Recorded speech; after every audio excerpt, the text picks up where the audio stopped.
It is September 2nd, 2025. Time is 5:06. We're going to begin by indicating who's here. Clark. Clark Nelson. Chris Wynn. Honey Burgess. Kim Chandler. Julie Jackson. Todd Hubbard. Ben Worsley. And Nicole McDermott. All right, we're going to go ahead and turn the time over first to... Oh, no, Karen is not online. We are going to excuse her. She's on vacation. Correct? She's not online, right? Okay. She's not online. She's out of the country. So we're going to go ahead and turn the time over for our strategic plan to... Mitch, are you taking this? You should, okay.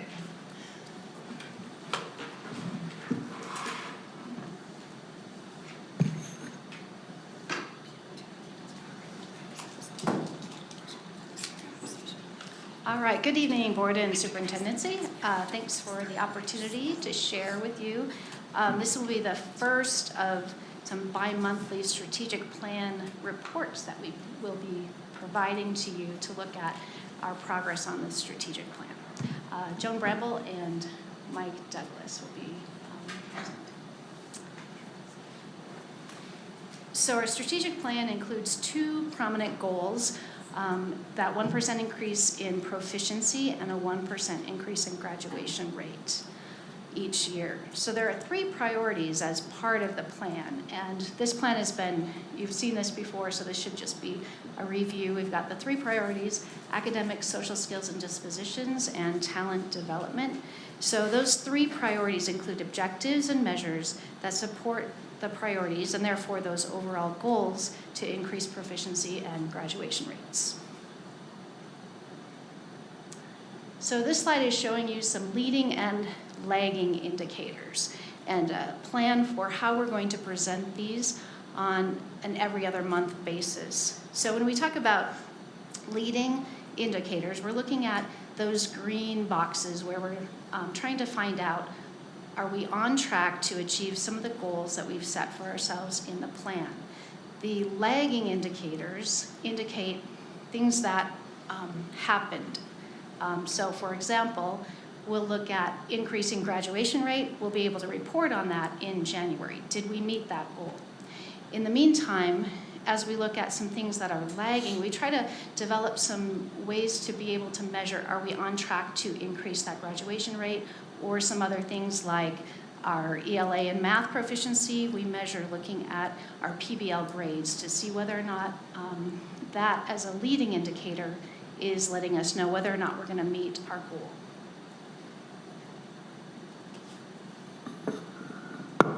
To that end, could I just indicate that through our efforts to implement PBL, the correlation between grades and how well students do on end-of-level test has gotten much, much tighter, meaning that they are really correlated.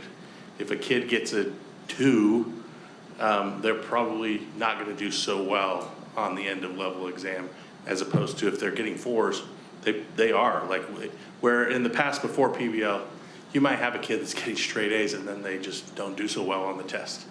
It's much tighter now thanks to PBL.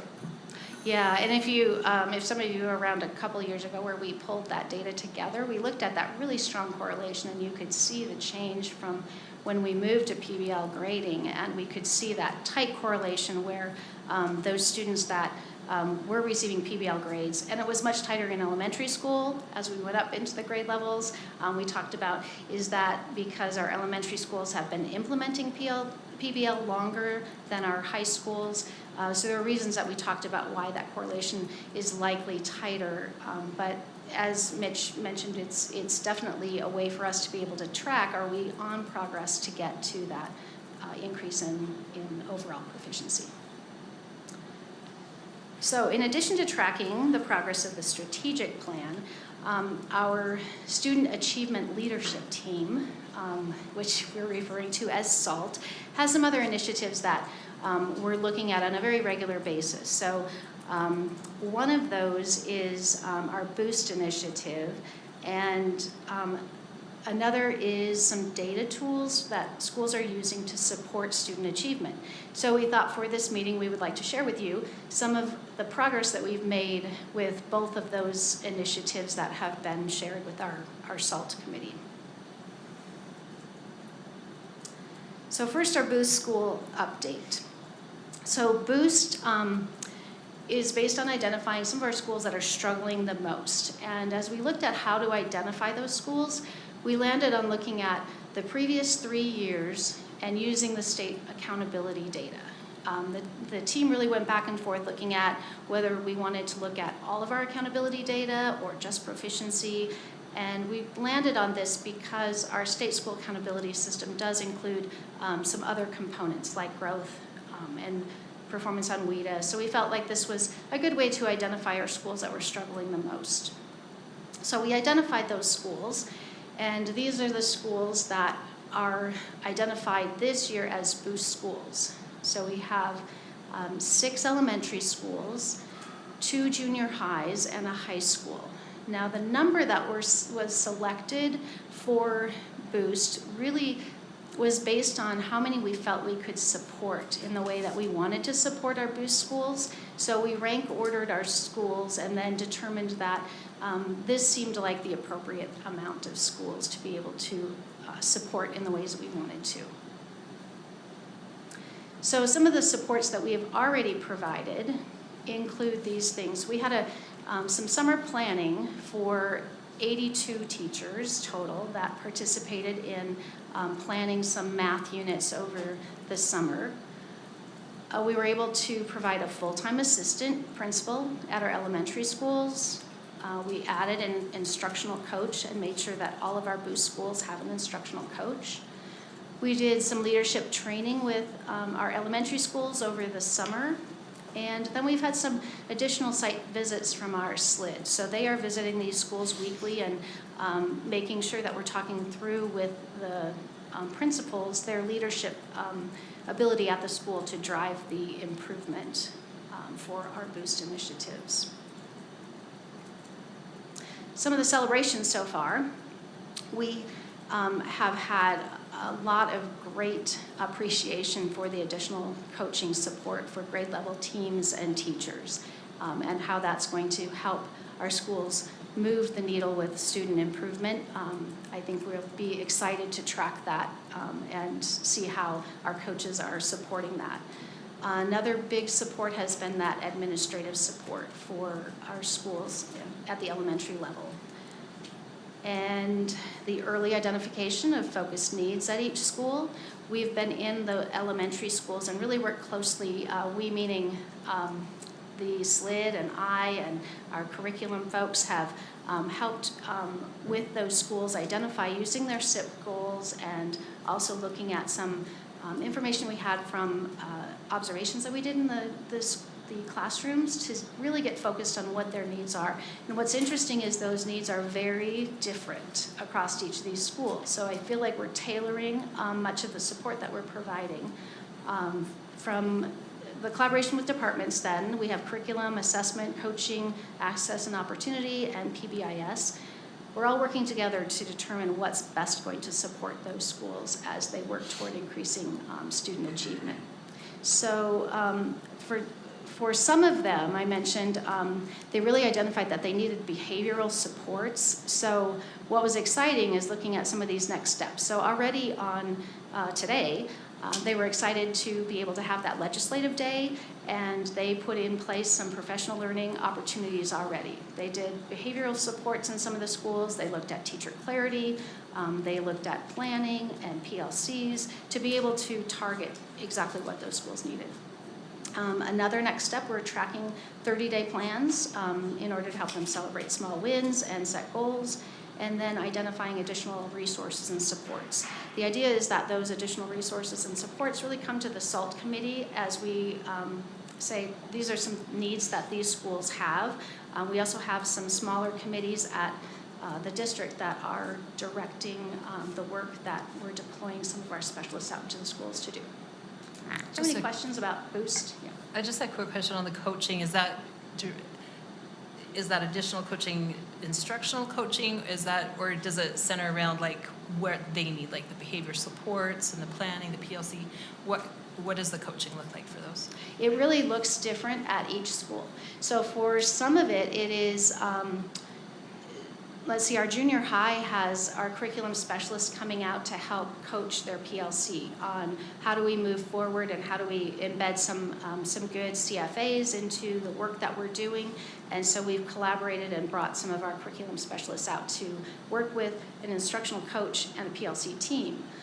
Some of the coaching is very unique to a teacher too. Maybe a specific teacher needs some individual coaching on a goal that they have or something identified in a coaching cycle that they're going to use. Some of it is, so for example, teacher clarity is also a great opportunity to coach a teacher on their clarity with which they are presenting material. Do the kids know what they're supposed to learn, how they're going to know when they learned it, and why it's important? So those are all great opportunities to coach and things that we know are going to help students achieve greater So it's a variety outcomes. of coaching. It's a variety. It's very targeted, which is kind of fun, I think, because it really is looking at targeted needs at each school.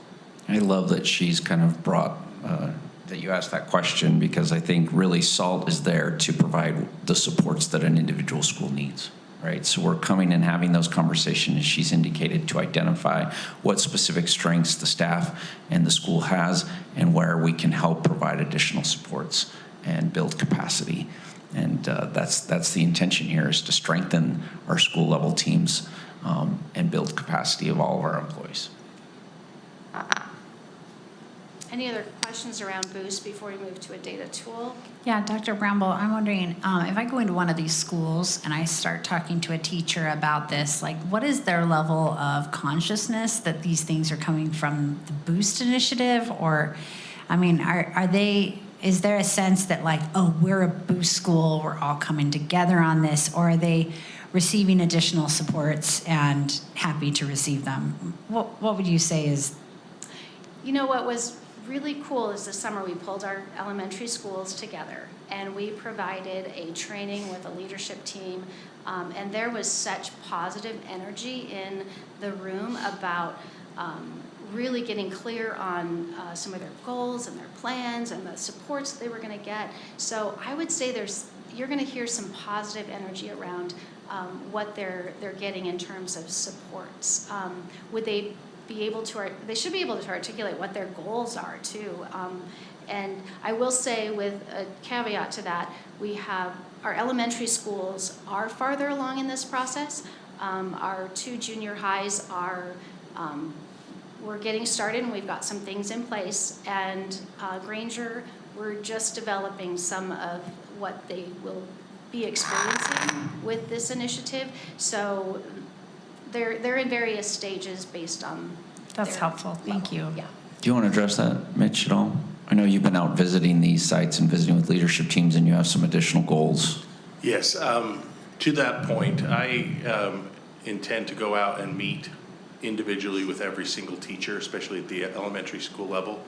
And just, it's going to be a short little 20 minutes, but it's going to say, thank you so much. You're working at this school. We love and appreciate all that you're doing, and what other supports do you need? I want them, the whole intent here is that they feel like it isn't just me, a teacher, left to my own devices and having to solve this problem on my own. And it isn't this massive pressure from the district saying, you better get this done or you're in trouble. We're all in this together. We're supporting the heck out of them, right? So to that end, you're looking at our leadership team here that kind of helps watch over this process and navigate those resources. But it really is incumbent upon the SLID to make sure they're out in the school on a regular basis and know what those needs are, and they're coming to SALT prepared to talk about their specific schools and the challenges that they're faced with, and some very specific things that we might be able to do to support them as a district, whether that's professional development, resources, whatever that might be. So we're still a little bit, as Joan indicated, Dr. Bramble indicated, we're still in our infancy on some of these locations, but we're starting to move forward in some other places as well. Can I just highlight one more time? Joan said 80 different teachers were given an opportunity then they took it to spend more time this summer getting prepared to better meet the needs of their kids. It's a massive jump forward that they can really focus in. They've kind of spent time answering DeForest's first and second question. What do we want students to know, and how am I going to know if they know it? And now they can really focus while they're teaching on what am I going to do when kids aren't learning. It's exciting. Yeah, it is really exciting work, we're really trying to focus our principals and coach them along the way too. So when you think about building capacity, we're building the capacity of our principals too. A lot of them, we're trying to do too many things in some cases, and so we really helped narrow that focus and say, we need to focus here first and get some things in place. And so it's been a really good opportunity, I think, to also build that capacity while the principals are building the capacity of their teachers. And I think what's fun about this is kind of discussing all these things on a more regular basis with our entire district level team to brainstorm a variety of ideas, because nobody has a monopoly on all those ideas and all that, all those instructional benefits and help. So SALT's really turned into a collaborative support. And if you look at the membership of SALT, we're also looking at school level administrators who participate and provide their and lend their expertise to that process and that brainstorming as well. So our next step, or next report piece, will be looking at some data tools that we have available that are pretty exciting, that our SLIDs have been going out to schools to help their principals understand how this tool can be used with their teachers. So this is one of the fantastic tools that our department has developed with collaboration with school principals. We call this the teacher report. And all teachers and school administrators have access to this report. So I'm just going to quickly walk you through how a classroom teacher might use this report. And if you put yourself in the seat of an 8th grade science teacher in one of our 15 junior high schools, and no, 16, sorry. Okay. We had a Brockbank. Good point. Thank you. I was there this morning. I should have known that. All right. You might be asking yourself, how did my students do last year? So you click down here on last year's students. You'd select 8th grade, and we've blocked out the student names and the school and the teacher, but these are actual scores from a classroom teacher who teaches science. So you might notice that the overall proficiency changed for this group of students with this science teacher from 31% in 2024 to 38% in 2025. So that's the kind of growth that we want to see. So that would be exciting if you were looking at this as the teacher. We also want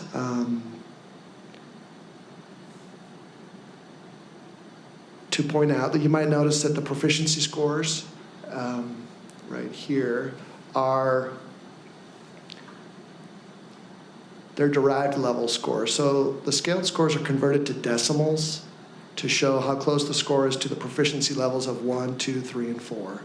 Of course, 4 is the highest level of proficiency you can earn on the rise, but this slick feature shows the teachers how they can see how close their students were to a 3 perhaps. They might be a 2.8, 2.9, or even if they are scoring a 4, are they a lower level 4 or a higher level 4? If you look at this student here, second from the top, a teacher could look at and see how their students performed in this math rise over the last 3 years. So this student went from a 3.4 to a 3.8 to a 4 over 3 years, and that's the exact kind of growth we want to see.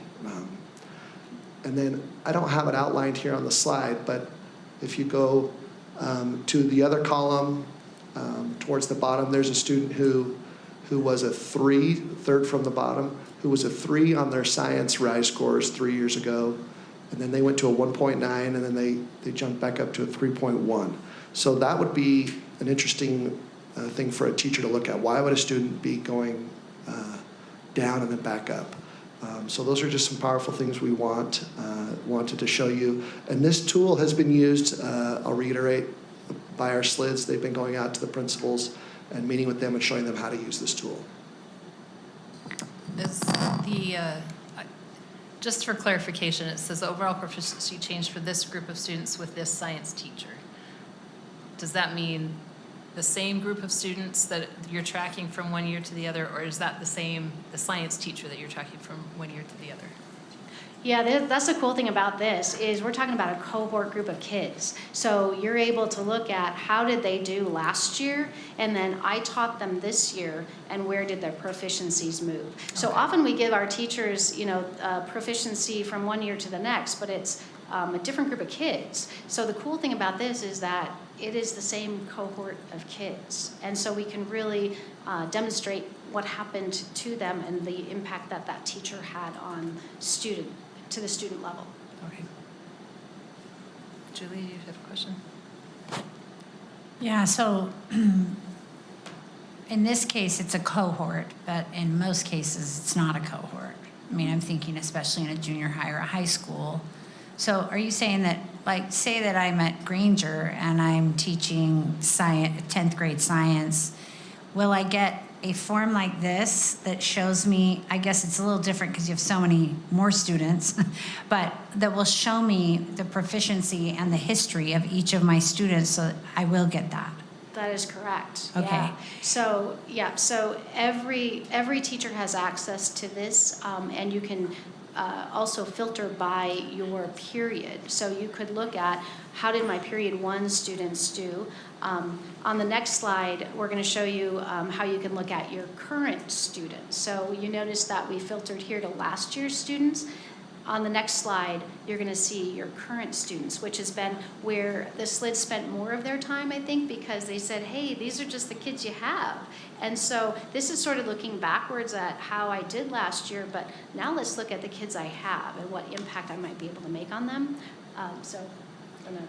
Were we able to answer your questions before we move forward? Yeah, I just have a quick one to help me make sure I understand the data, and maybe this is a silly question, but this is actual data or this is just made up test data?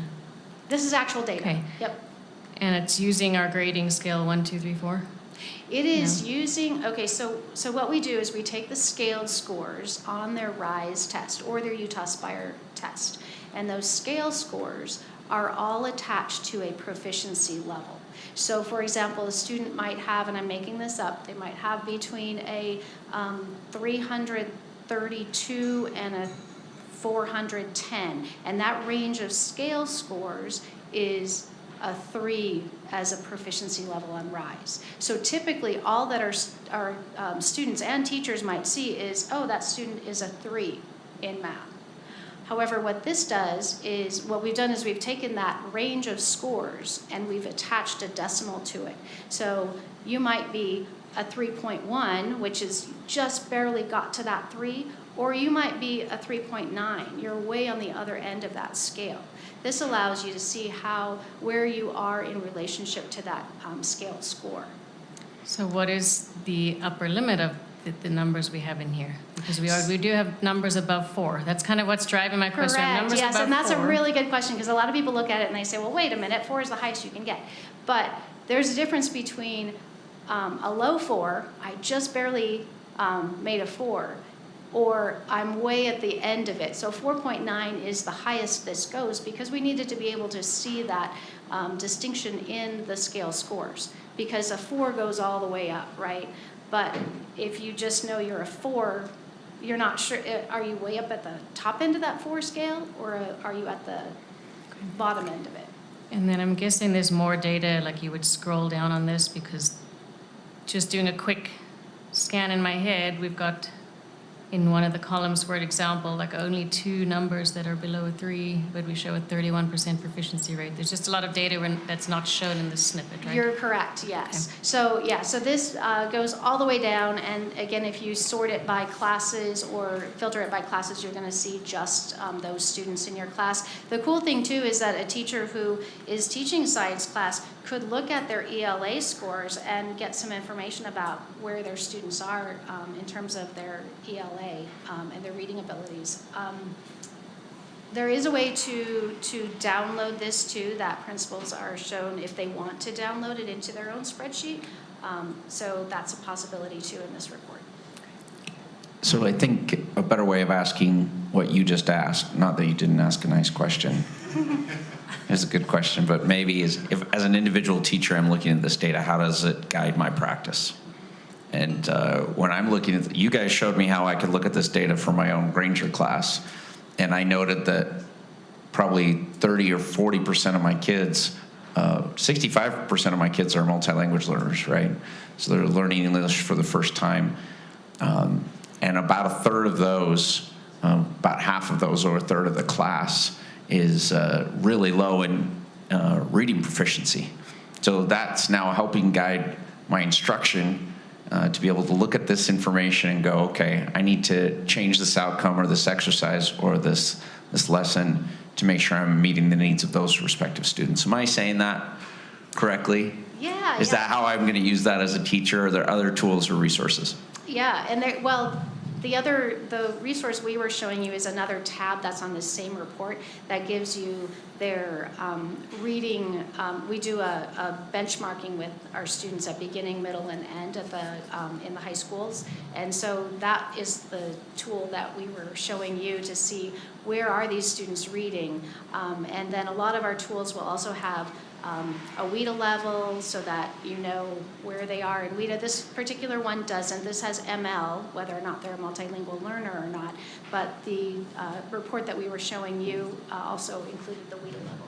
But ultimately, right, so the idea as a teacher, I get consumable data. It's not just some generic report that's more applicable to a grade level or a school. I can actually see where my students are lacking and how I can best support them. Is that fair to say? And then you might notice also on here that ELA is not yet reported, so we're going to have a little delay in reporting out of our English language arts reports for RISE. And you'll also notice that the student growth percentiles that we typically talk about with growth are also going to be delayed this year. We usually see those about October. This year we're not going to see those until probably December or January. So just why are they so much delayed? Because we had new standards that were written to for ELA, so you have to do a standard setting on all of the assessments that were given, and so it takes that long to do the standard setting and then get our student growth percentiles back. Tyler, as the leader of our SLIDs, might have some really good insight in how the SLIDs have been using this to help principals who are helping teachers. This is my first time using this microphone. This is very exciting. I'm just bursting hearing this. Of all my years as a principal, this is one of the most accessible data points I've ever gotten to unpack. So we've been as SLIDs going to each of the schools the last week and sitting down with the principals and sharing them. I'm sharing this data with them, and I think Mike's going to share the next version of it. But the data we usually get on proficiency is terribly inaccessible for not just students and parents, but even for educators, because you get a score back on the 8th grade math test that says you got a 485, and it's just meaningless. It's, what does that, is that good? I guess it's better than 480. So to be able to unpack it at this level and say, hey, you are a 2, but you're a higher 2 than you were before. Being able to have the conversations in terms of cohorts as opposed to how did this teacher do last year with a whole different group of kids that this teacher had last year. That's always been why teachers have pushed back on some of this proficiency data, because there are so many variables at play. But this seems to level the playing fields. This is able to tell somebody the group you just got arrived to you, I'm just going to pick one of those numbers, they arrived to you at 19% proficient. If this group had been a group together, 19% of them were proficient. Can we add value to that? Can we move that 19 to 25, to 29, to 35? There's context, and that's what's always been lacking before. So we've gone and shared this with the principals. The first thing they say is, how do I share it with my teachers? And what Joan was just saying, it's so simple. You're in Focus already. Go to your reports and Focus Analytics. They have access to this. Whereas the magic of this is being able to drill down and explore it at your leisure rather than just have one static report handed to you. So I couldn't be more excited about this and what I've seen with the principals as we've gone to the schools and shared it out. It's pretty cool. Is this data at all considered as their, I know it gets harder when you're in secondary, but in elementary, when you're putting together classes, is this considered? Or are they like trying to balance it out? Or is this not considered quite yet with our elementary folks especially? Not to my knowledge, but to me, this opens up an entire realm of possibilities. I think also, setting goals, whether they're PLC goals or school goal or our strategic plan goals of what the next step in a proficiency rate might be. Now, instead of just looking at random numbers and trying to say, well, this one's got a class of 30, that one's got a class of 30, there's the ability to be able to say, how can we get an equal balance in this cohort? So I'm thinking of setting a goal and trying to say, hey, we had this % proficient last time. Not only can we build on last time's % proficient, we can also drill down to say, well, which students are, in your medium to high 2 range or low 3s? That's a group that's going to need to cross over the 3 line and stay proficient.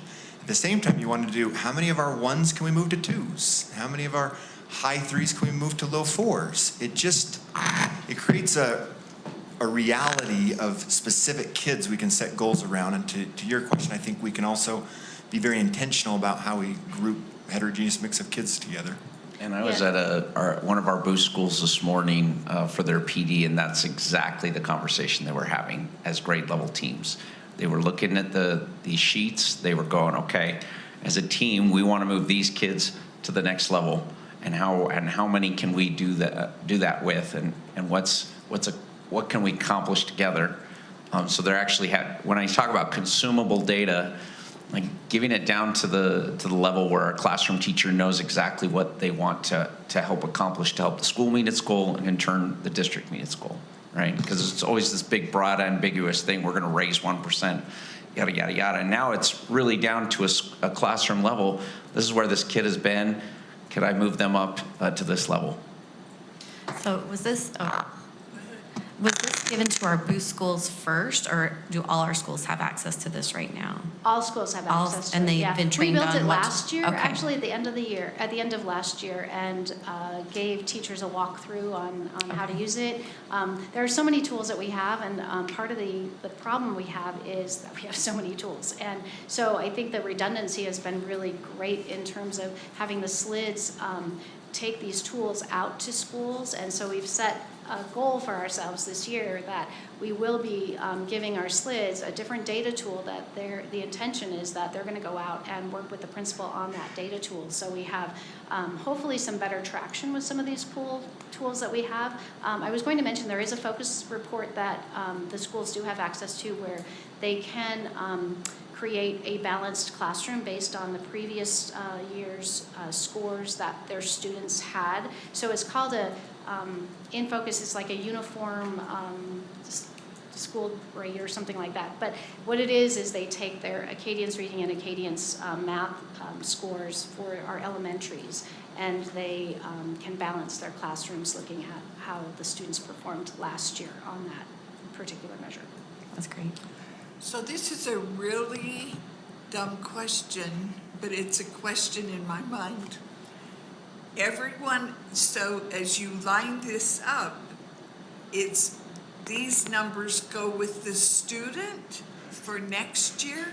So next year's students, that classroom's going to be totally different because of the kids that are there. But as the kids performed in a different class last year, a different grade, those are the ones, so the numbers go with the student and not with the teacher. Yes, in this report they do. And in fact, this report updates every night too. So if I had somebody that added to my class, I can go in and I can see how that student performed. So that's kind of a neat feature too. Okay, thank you. Great questions. So we were just looking at how did I do as a teacher, a science teacher with my last year's group. Now we're on to a different part of the same tool. I want to look at my current students. So as Superintendent Horsley mentioned, we showed him how to look up his class. So now put yourself in the seat of a 7th grade math teacher. You can see that this group's overall. So you can click on current students, and I'm a 7th grade math teacher, and I can see that my current students were 19% of them were proficient last year on the math on RISE. So now what can I do as a teacher to help my current group go from 19% of them being proficient to 25 or whatever the goal the teacher wants to create. We want to, of course, maintain students who are proficient and then grow the number of students who are proficient. But that score at the bottom of that column just shows of that group of students that this teacher currently has, 19% of them were proficient on the RISE last spring. So it's pretty slick. And then the classroom teacher or their team could look at patterns across the years of testing. So I've just highlighted a couple of students here at the top where in 23 the student had a 2.9, then they dropped to a 1.8 and then a 1.7. So that's a decline that we don't want to see, right? And the student below had a 4.1, then a 4, then a 3.6. So those are some across the years how that student has performed. Another column that I wasn't able to highlight, but if you go to science, the third one from the top, or I'm sorry, the second one from the bottom, the student was a 3.5, then a 2.1, then a 1.9 over the last 3 years. So that's a concern. Why was that student who was proficient 3 years ago no longer proficient in their science RISE? So as a classroom teacher, I can also look at their reading levels, not just their RISE scores, but their reading levels. This also teases out who are the MLs. We think that this is going to be a powerful tool for teachers to use. We can also filter different class periods to see how those students performed as well. Any questions? I just see that this is a really, when we take it next level, this is so incredible, by the way. I can see how this would have been very helpful for me as a teacher. But I also think that this is an opportunity for great collaboration with parents, because this creates conversations that are really meaningful, which is what I think we can do better at, right? And that are helpful and bring that parent on board with the team, and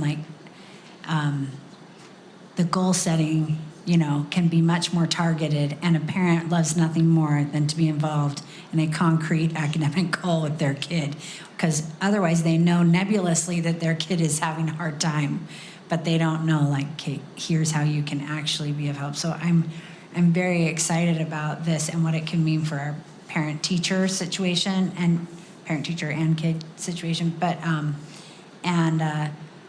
also I think there's a place where I can go right now to look this up for my own child, right? Not in this same format, but I can see their past all the way from the beginning. Am I right? Yes, in fact, we have a really great report that gets put in the parent portal that allows you to see that pattern of performance. And we also are showing that in this incremental level of decimals so that you can really see that, that progression over time. So that's that's so awesome. Maybe we'll share that with you next. Thanks. But it's a great report. And just to wrap things up, in November, we'll be coming back to present on some of these things so that you have an idea of some of our other goals with regard to social skills and dispositions. So we'll be looking at what percentage of our teachers are taking attendance daily, and then our regular attenders, how do those percentages look for us? Under talent development, we'll be looking at the compliance rate of the training, the vector training that we provide for all of our employees, and where we're at with that. And then one of our lagging indicators will be looking at how close do we come to that 95% of all contract positions being filled at the beginning of the year. Just to clarify, to make sure we're clear on this, all of these things that we're going to present are based off of what's available in that month. So we've got multiple parts of the strategic plan, and we want to know that data. Everybody does right now. But we've mapped it out to share with you what's available when.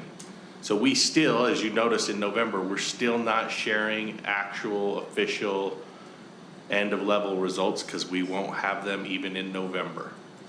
We hope to have them in January.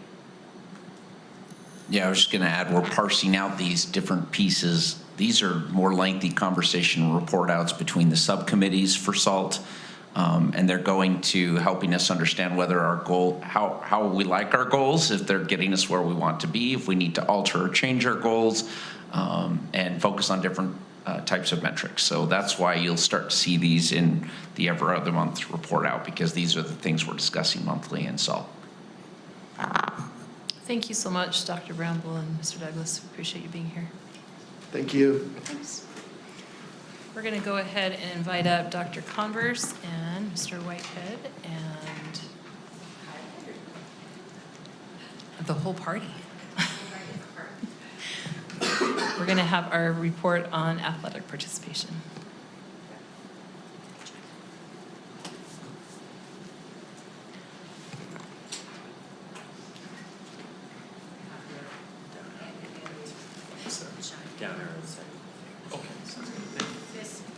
This is so impressive. Honestly, it's like, oh, look at your trees. So magnificent. A few hundred trees. Board President McDermott, Vice President Wynn, Superintendent Horsley, members of the board. We are here tonight to present the Student Participation in Interscholastic Sports Report. And you've been provided already with an electronic copy. You get this commemorative edition hard copy as well. And basically the slide deck we're using is the same slide deck we've used for the past couple of years. The real data is within the booklet here. So I'll go through here and kind of go over the points quickly, but then we'll get into the data.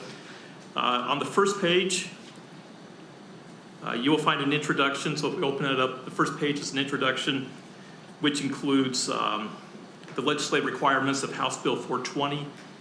And to hit those quickly, those are the number and type of interscholastic sports available at the school, categorized by gender, the number of students competing in gender-designated interscholastic sports at the school, categorized by gender, the amount of spending the school devotes to each gender-designated sport, reported in the total amount and per student basis, comparison and evaluation of designated practice and game locations, school's efforts in Title IX compliance, school's action plan to improve Title IX compliance,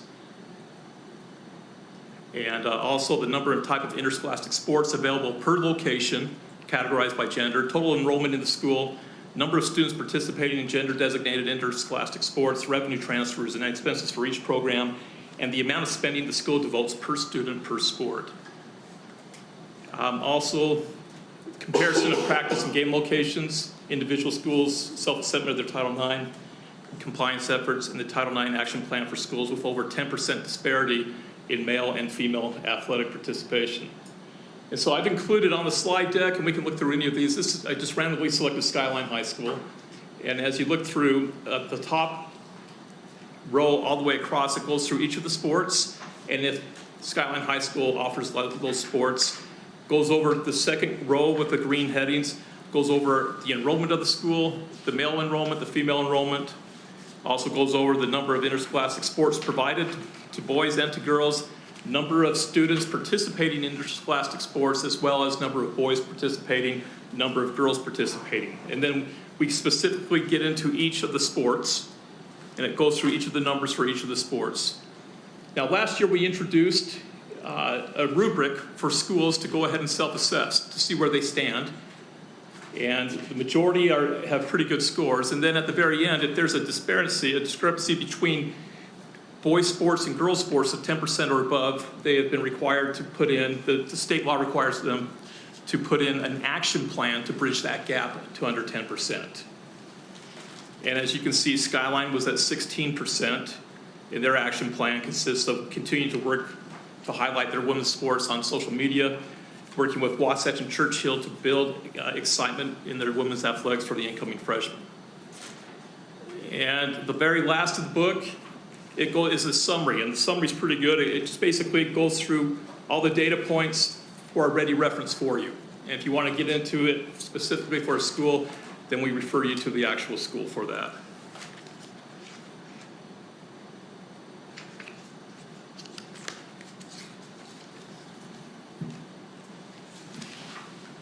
Any questions? I have a couple. Can you refresh my memory? I may have asked this a year ago, and I apologize if I'm repeating the same question again, but are we, especially now that the dynamic has changed, that Granite School District is the charter sponsoring entity for Ames, are we not responsible for accounting for those students in our reporting here? So that would add another 500 or so students into the total for Cottonwood High School. Their students participate on our athletic teams primarily. I realize there's some uniqueness to that dynamic, but do we have a responsibility to report those? We don't have to formally report out for Ames or in their behalf, but as you mentioned, a lot of their students do participate. And in fact, we have a number of homeschool students and other charter schools students who are required and allowed under the law to participate on their local high school sports teams. So those are kind of built into these numbers in terms of how much funding is going towards those respective students on this left side of the sheet, and would break out, because Ames is using our facilities, you could see, I was just looking at Cottonwood's portion, that would be addressed in those numbers regardless, even though we're not required to do a facility assessment for Title IX efforts on their, as an official charter sponsoring organization for them. Does that make sense? I just want to make sure I clarify my understanding. You say that those numbers are reported on the left side, but those enrollment numbers do not include Ames figures. They should. So they should? Yeah, if you're looking at Cottonwood's numbers, if those are Ames, it doesn't break it out between Ames students and or Cottonwood students because they're all considered part of Cottonwood's athletic program. Does that make sense? But the actual enrollment? Participation numbers are included, but enrollment is not. Correct. Right, so, okay. I just want to make sure I understand the accounting of the figures then. Because that if there's anything that's driving off of an enrollment number, that would not be accurate in terms of those Ames participants. Fair? Okay, I have a second question, if I may. Regarding what Utah House Bill 420 requires and Title IX, is there, and if this is exhaustive, that can answer my question immediately, these bullet points. But my question more specifically is there anything regarding specific facilities in terms of like coaching facilities? So I toured the new Cypress High School, for example, last week. In its fully finished, or not fully, but almost fully finished state. And saw the new coaches' offices and was impressed by them. We have schools that have been built, 60, 70, 80 years previously. And it's my impression that, for example, facilities may not be equivalent for boys programs coaches and girls programs coaches. Okay, so to clarify. So I'm just curious if House Bill 420 and or Title IX specifically requires some measurement of that that facility portion of offerings, if that makes sense. Yeah, so rather than for the student athletes, we're looking at for the coaches. Correct. Okay. Yeah, what, excuse me? No, I wouldn't cover that. HB 420 does not address that? No, at all. Okay. It's only just taking Just the in consideration the participants. impact of the student, not the coaching staff. Okay. And in fact, we do have, you can look in this report, I don't want to really vocalize some of those concerns. We have some facilities sponsored by outside entities that have been enhanced in previous years. Sure. That, But to your point, Title IX does address it, right? And so there, in terms of the various measurements of Title IX or the elements of Title IX, that is one of the elements that you're trying to reach parity in. Right. In those various areas. One of them is participation, one of them is facilities. Yeah, And there's so- an indirect connection there, obviously, to facilities that coaches have access to in That's terms of. exactly, yeah, that's right. And so Title IX does address it, but the state bill does not. Thank you for clarifying. I think the concern too, knowing that we've had this conversation a little bit earlier, so speaking to that, I think we would want to enhance whatever is available to our female coach-led teams as opposed to diminish what we're already providing. as Agreed. well. That was not the intention Yeah. of my question. It was to determine whether there needs to be some enhancement in that regard. And there does. Yeah. Yeah. And I can point out some others if you'd like offline. I have no doubt.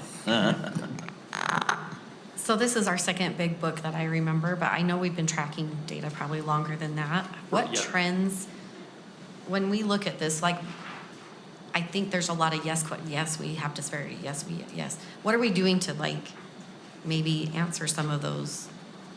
So a couple things. What are we doing as a district is what I'm wondering. Okay, so we have a Title IX committee, which includes administrators, coaches, athletic directors, and different members here in the district as well.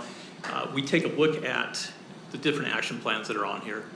We've also had athletic directors reach out saying, hey, we need this at this school, we need this at this school, and then we discuss those and determine, kind of put it into place. We have Justin Nagley's new to the committee this year, and so with having that element on our committee, we can start putting stuff into play. I just want to add, I think the formation of the committee, you know, because this came to us and we had to immediately report that first year. So it was, I remember, Clark, some of your questions. We had very little data to be able to provide to you.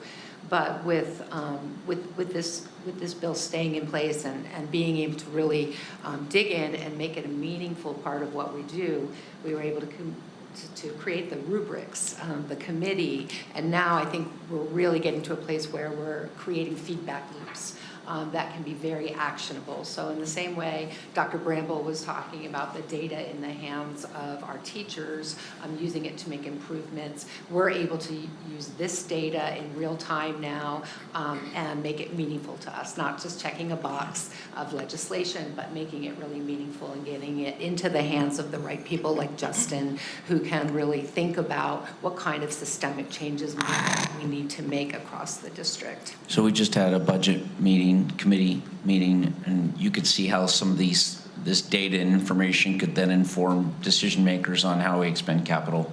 Yeah, for sure. Thank you. Yeah, I think that's important to kind of make sure we're looking at the actual numbers too. It's a big deal. I have a quick question. The number of sports offered to males versus number of sports offered to females, it seems pretty even, but when I go back and count, it doesn't seem like the cheer and drill team are counted in the males, the sports offered to males. And it's my understanding that that changed last year, that males now can compete with the UHSAA for Yes. drill. But if it's co-ed, then, for example, most of our high schools have co-ed cheer. We don't count that for females. We don't count for both females and males. If it's just males in a sport and females in a sport, then those are the numbers we count. But I guess looking at I just went and counted Taylorsville, it is 13 female sports, including cheer and drill, but it's 15 for males, including cheer and drill. Or 14. Okay, so the way we gathered it, we did not count males for those sports because males did not participate in those sports. In that year. In that year? Yes. So Okay. only the number, yes, so only the number represents the number of actual male sports, female sports, or co-ed sports. So it will So that's fluctuate. current participants. Correct. Okay.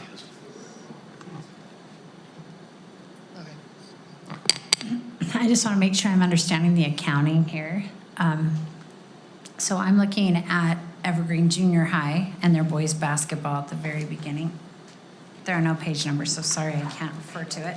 That's But- an improvement we'll make for next year. Well, no problem. I mean, you've got it up here, but, so the expenses, this is how much it costs for the entire team for the entire season, I'm thinking. The revenues are the school fees that were gathered, not including fundraising. And the school contribution is what the school needed to contribute because of free reduced lunch. Have I got that correct? There are other issues that come into play as well, other things to contribute. For example, if there's equipment needed, if there's uniforms needed, that comes out of that same category. The school School contribution. Yes. And so, do our high schools, I'm trying to now like remember my budgets when I'm looking at the high schools. We don't necessarily allocate money for this. We give them their budget and then they can allocate it if they want to this or not. But I mean, I guess I'm wondering like, where is this money coming from? The school contribution portion of this. And I am asking it as an accounting question. Like, how are you accounting for where that money is coming from? Every year, the school charges an activity fee or school fee, $65 to every student. We don't do that anymore. Yeah. But we have, and that's the pot of money that a school principal had to allocate out to these sports. Okay, and that makes sense. And now? And now that money is gone, except now we get an allocation from the district that is not out of the school fees, but it's supposed to replace that, that will help fill that hole. So we have been we've increased how much money we allocate to each high school to replace that registration fee. That is correct. And that is what will go to this. That is correct. And because this number is going to be very different based on different schools, right?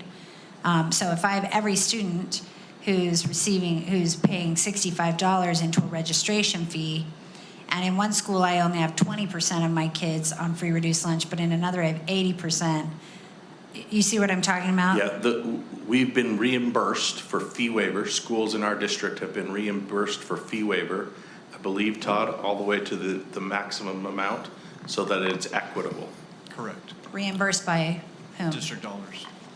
Oh, So by that's district been in dollars. place for a number of years. So we have a separate category somewhere that I just am not noticing that level of detail that handles that. Okay, and then the revenues, that is not including fundraising.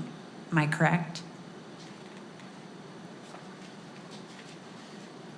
I mean, this is because we have the changes in the school fees, I can't remember. So the revenues, I believe all revenues coming into the school is basically fundraising. Well, school fees would not be fundraising necessarily. They can, but I didn't help build this report, but I would guess that revenue includes school money, fees that we charge the kid, and fundraising that we raised. okay. That's helpful. Because when you get to these big dollar amounts, like it's, $1,500 to be a cheerleader. Yeah. That's all of it. Okay. It has to be all of it.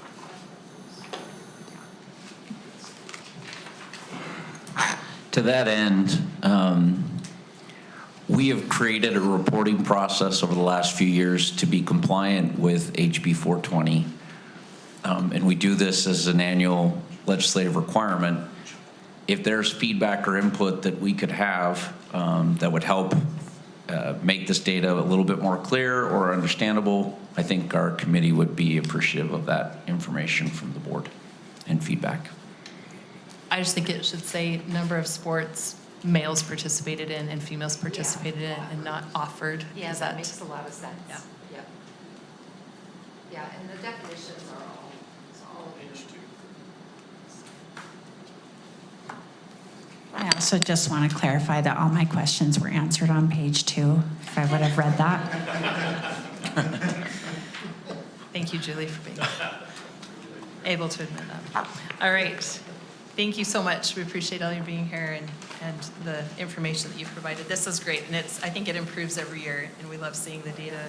Yeah, please let us know if there are things that you'd like to see in it that aren't. And then Let us know if there's any way to improve these.